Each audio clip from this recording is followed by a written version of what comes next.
Let's talk about the two big injuries. Number one, Charvarius Ward. Charvarius Ward did not play much at all. He played 4 snaps, and there were 4 awesome snaps. He was out of the first drive.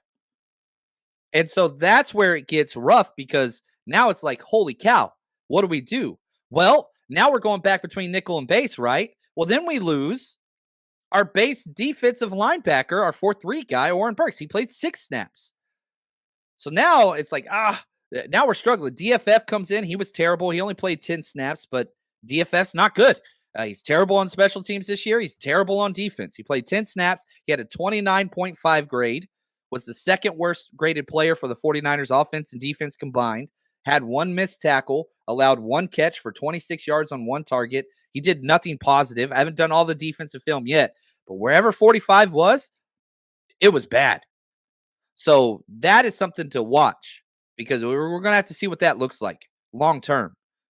I don't know because, like, it's a knee issue with Burks, so we'll have to see. Burks has played great football all damn year. DFF comes in on base downs, worried about that. I really am. I would much rather prefer somebody else, but you got to go with what you got. 49ers love DFF. They really do. I don't know why, but we'll see. They trust him a lot. Again, I don't understand why the film doesn't support that, but he's a locker room guy. Everybody loves him there, and I'm hoping that he rises to the occasion. Now, Isaiah Oliver came in, and, not great. Not great. Not terrible either. He played 39 snaps, Isaiah Oliver. That is problematic. 2 missed tackles. Don't like that. But he had 3 solo stops. I really felt like this just seems to be Isaiah Oliver's thing. He's a slow starter. He's a slow starter. Whenever he comes in, he gets picked on, comes in after halftime, calms down, makes plays. I thought he played great in the second half. I really did. First half, not so much.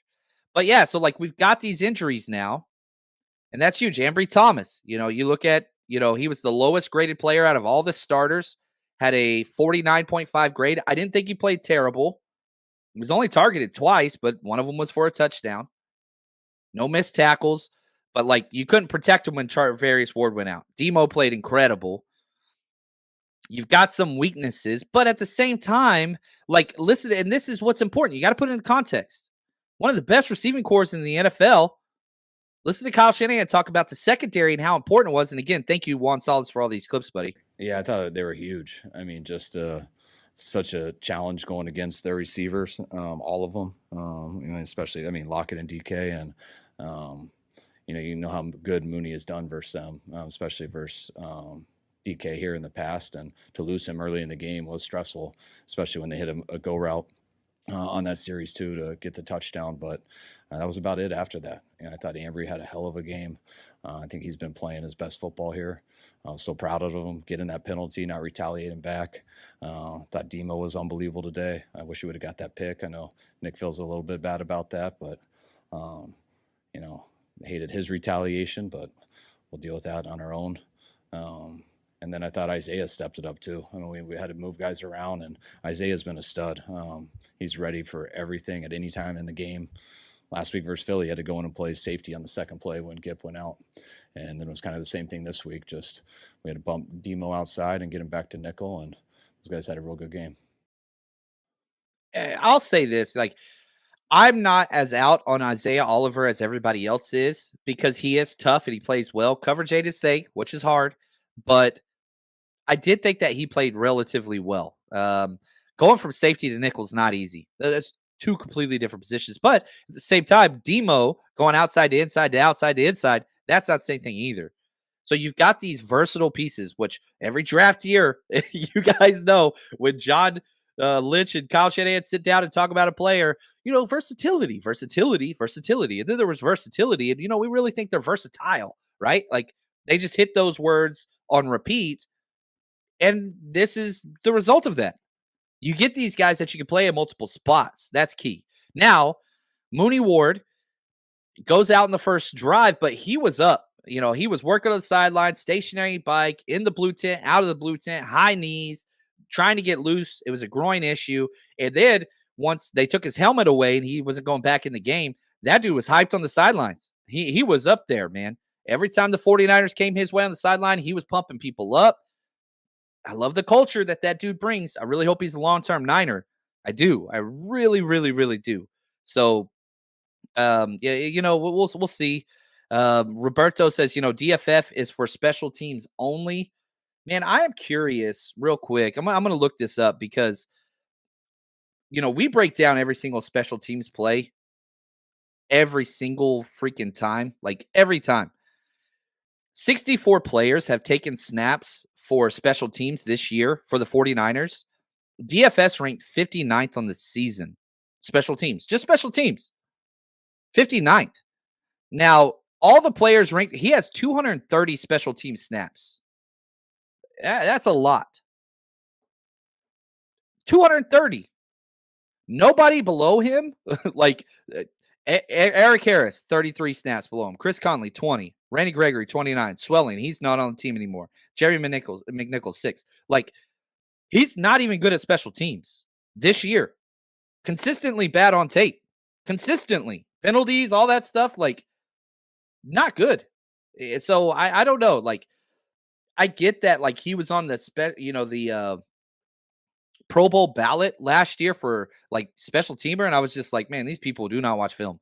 It should have been Samuel Womack, Agent Zero. That dude is. Right here, Sean says, how did D Winters look?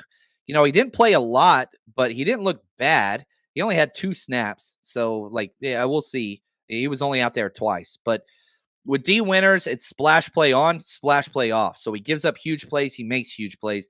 That's just part of being a rookie. And you got to kind of, get to the point where you can mitigate that. Now, sticking with the positives, and I got to talk about this guy, Jair freaking Brown. Jair Brown, baby. I thought had his worst game out of 3 sample size, right? His worst game was last week against the Eagles. Jalen Hurts is not a good quarterback, though, and missed a lot of those opportunities. He had blown coverages, 3 or 4, like touchdown blown coverages. This game, number 1 rated player for the 49ers defense, finished with an 88.3 grade, played 59 out of 59 snaps, had 1 pressure.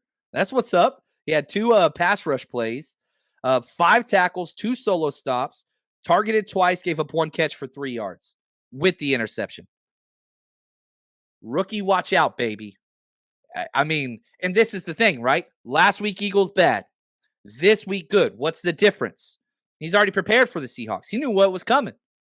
Rookies don't know what's coming and how teams are going to attack them, and the strengths and the speed of players, all those different things. Well, now he was in a vet situation because he had the answers to the quiz.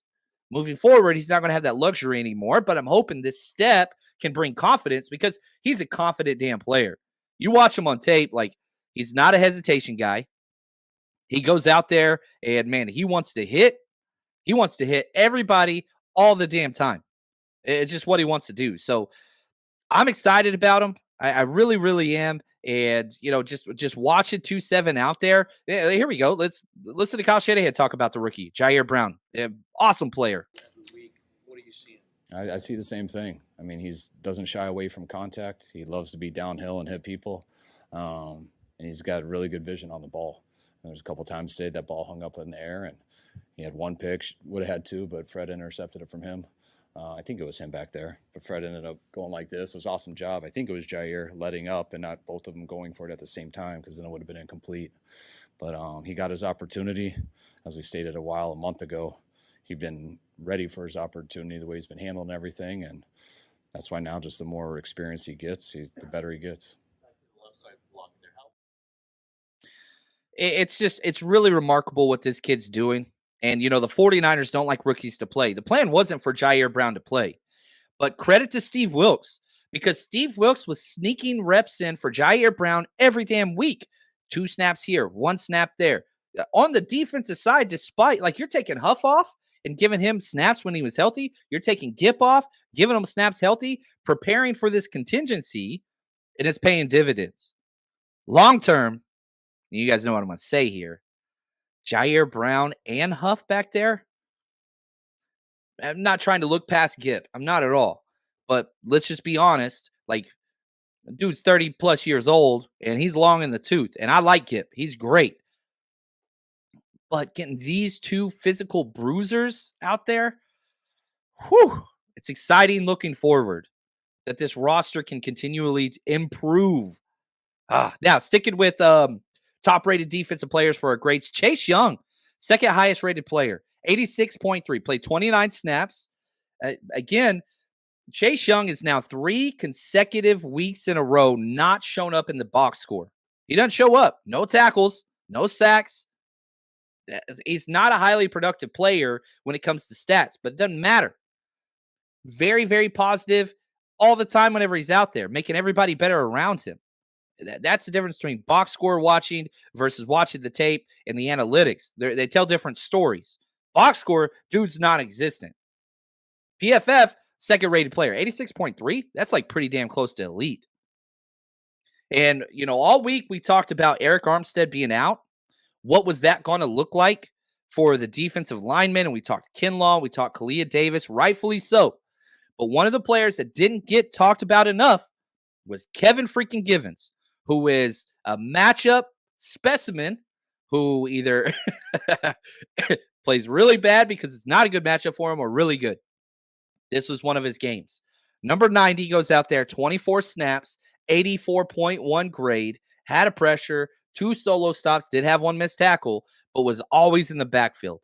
He just gave the Seahawks, the offensive line, problems the whole damn time. And that's the thing. Who's the guy, right? We always talk about the offense like, oh, is it CMC? Is it Ayuk? Is it Debo? It's the same damn thing for the defense. Who's going to show up? Kinlaw continues to play great. Kinlaw had a good game. But we're talking, Eric Armstead sometimes has good games, sometimes doesn't. This time it was Kevin Givens. Last week it was Kalia Davis and Kinlaw. Who's going to step up next week? Now Hargrave's dealing with the hamstring issue, so we'll see.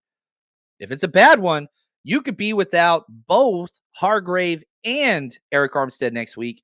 That's trouble. That's stacking injuries. That's what we always use that phrase. Injuries are bad. Stacking injuries, catastrophic. Go back to that the Falcons game last year when we had like 4 defensive tackles out and they just ran the ball on us. That scares me. I mean, there's a legitimate opportunity that Javon Kinlaw and Kevin Givens are your starting tackles next week.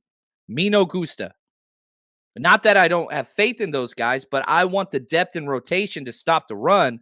Niners might have to make some moves and bring in another defensive tackle. Because if Hargrave is going to miss time, we'll see.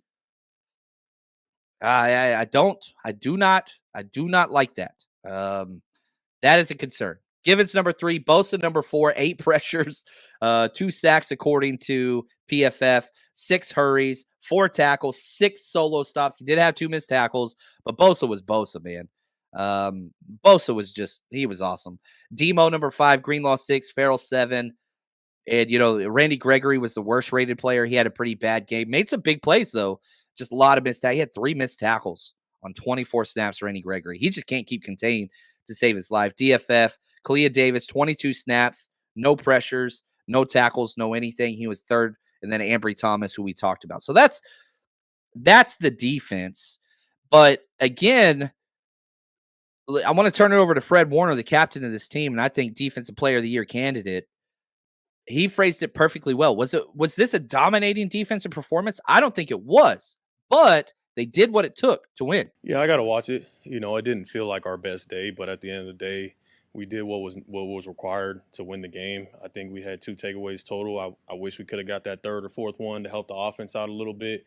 Run game wise, we had great success on some plays, and then other plays, they're kind of getting a little bit. We got to tackle better in space. Let them off the hook on some of those big explosive pass plays, and so there's little things out there. And like I said, I got to watch it to really see the full picture. But we did what was necessary to win the game. Yeah, and so you do what you got to do. But whenever you look at everything collectively, and the 49ers have won games this year because their defense is so lights out, they've dominated teams. But look at it collectively. They're now number 1. All 32 teams, the 49ers have given up the fewest points in the NFL. It's the most basic metric that is the most important metric. Score more points than they do, you're going to win the game. We have allowed the fewest points in the NFL. Nobody's allowed fewer points than us. Steve Wilks doing his damn job.